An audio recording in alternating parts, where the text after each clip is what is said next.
Unlocking conjunctions, coordinating versus subordinating. Hello, everyone. Today, we're delving into the world of English grammar, specifically focusing on conjunctions. We'll be looking at the difference between coordinating and subordinating conjunctions, key elements of sentence structure. By the end of this video, you'll have a clear understanding of when and how to use these conjunctions correctly. Let's jump in. Conjunctions are like the glue that holds the English language together.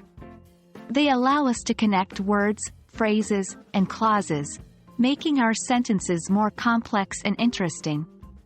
There are two main types of conjunctions: coordinating and subordinating. Coordinating conjunctions are used to join words or groups of words that are grammatically equal or similar. Remember the acronym fanboys for easy reference: for, and, nor, but, or, yet, so. Let's take a look at a sentence using a coordinating conjunction.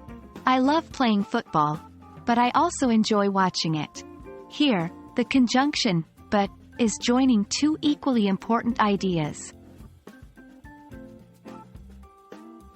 On the other hand, subordinating conjunctions are used to link a dependent clause, a group of words that does not express a complete thought, to an independent clause, a group of words that can stand alone as a sentence.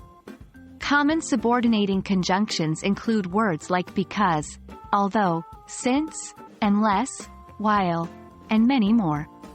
For example, I went to the park because it was a sunny day.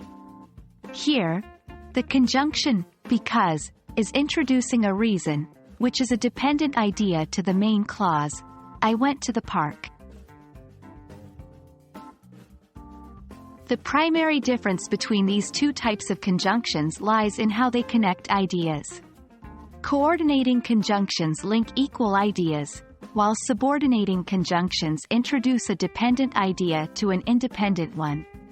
Remembering this difference will help you choose the correct conjunction to use in your sentences. And that wraps up our exploration of coordinating and subordinating conjunctions. We hope this video has shed some light on the differences between these two important grammatical components.